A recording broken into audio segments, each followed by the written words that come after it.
It's the oldest, cruelest trick in the political playbook. A sleight of hand performed on a national scale. When you're caught red-handed, when the people's anger finally boils over and threatens to scald you, you don't change course. You don't admit your failure. You change the story. You conjure a mirage in the desert of their despair. A grand U-turn that turns out to be nothing more than a cosmetic stunt, a puff of smoke to cover your escape.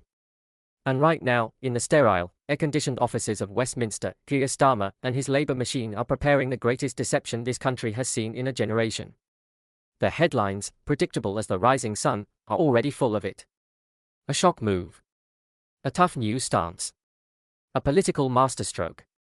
Labour, we are told with breathless excitement, is about to get serious on illegal immigration. They've seen the light on the road to Damascus, or rather, on the road to Downing Street. They've heard the fury of the British people. They plan to end permanent asylum. To create a new major border security command. To copy that tough Danish model. To finally, send a message to the world that Britain is not a soft touch. The script has been written, the sound bites polished, the press conference booked. But what if this entire announcement, scheduled for a carefully chosen Monday morning, is nothing but a carefully crafted lie? What if the plan isn't to stop the boats, but to tranquilize the public with a dose of false hope, just long enough for Labour to seize power? What if this is the final, cynical betrayal before they unleash the true, catastrophic open borders agenda they have always believed in? The mainstream media, as always, is playing its part with disgraceful enthusiasm. They are cheerleading this supposed transformation. They present it as a pragmatic shift from a government in waiting, a sign of Starmer's strength and maturity. They want you to believe that Sir Keir Starmer, the man who spent his entire legal career fighting tooth and nail to keep foreign criminals and terror suspects in Britain, has had a sudden, Damascene conversion to patriotism. They are either fools, blinded by their own London-centric bubble, or they are willing, knowing accomplices in the unforgivable betrayal that is coming. Because the truth, as ever, is hidden in the small print. It's buried in the details they hope you won't read. They talk of a temporary refugee status, subject to regular reviews. But insiders in the Home Office, the few patriots left in that decaying institution, are already sounding the alarm. They are warning this is a complete and utter sham. They claim the review process will be deliberately designed to fail from the outset. It will be starved of resources, staffed by the usual sympathizers, and immediately bogged down by endless legal challenges from the very human rights lawyers Starmer used to champion. Every single review will be appealed. Every decision will be dragged through the courts for years, all funded by you, the taxpayer. Temporary will become permanent by another name. It is a bureaucrat's solution. A promise written in disappearing ink. And that was only the beginning of the fraud. Let's look at this so-called Major Border Security Command. It sounds impressive. It sounds powerful. It's designed to. But sources inside the civil service are already calling it a joke. They claim it will be nothing more than a rebranding exercise, another layer of bureaucracy staffed not by hardened generals or intelligence chiefs, but by diversity consultants and academics who've written papers on the trauma of border crossings. Its first act won't be to deploy patrols, but to commission a multi-million-pound report on its own carbon footprint. It will be a talking shop, a committee for producing more committees, a black hole for public money that achieves absolutely nothing except generating positive headlines for a few weeks. It's a cardboard cutout of a policy. Then there's the lie about adopting the Danish model. They whisper this phrase, hoping you won't look too closely at what that actually means. They deliberately, maliciously, ignore the parts of the Danish system that actually work. Denmark's policy is built on a foundation of fierce national pride and an unapologetic desire for cultural preservation.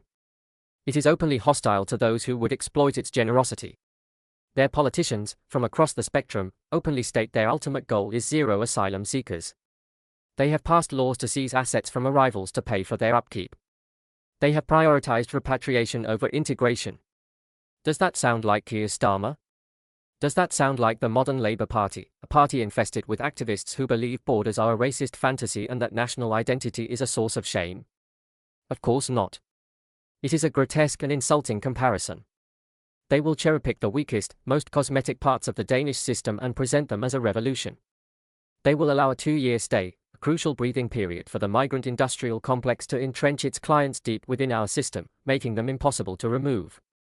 They will talk tough on family reunions, but insiders warn the loopholes will be wide enough for entire villages to pour through, citing human rights legislation that Starmer himself adores. It is a cynical, unforgivable fraud.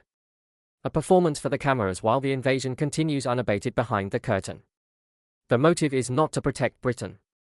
The motive is to win an election. And once they have the keys to number 10, the mask will not just fall, it will be torn off and thrown in our faces. While they draft these treacherous press releases in their Westminster offices, a different reality is playing out across our nation. A quiet, grinding nightmare they refuse to see. Think of the pensioner in Clecton, a woman who has paid taxes for 50 years, who now finds herself a stranger in her own town. She watches hotels, once filled with British families on holiday, now block-booked by the Home Office, housing unvetted men from across the globe. She walks to the local shop and hears languages she doesn't recognize. She sees her community, the bedrock of her entire life, dissolving before her eyes. Her reward for a lifetime of contribution is to become a prisoner in her own home, her sense of community shattered. Think of the young couple in a northern town, both working 2 jobs, saving every penny for a deposit on a small flat.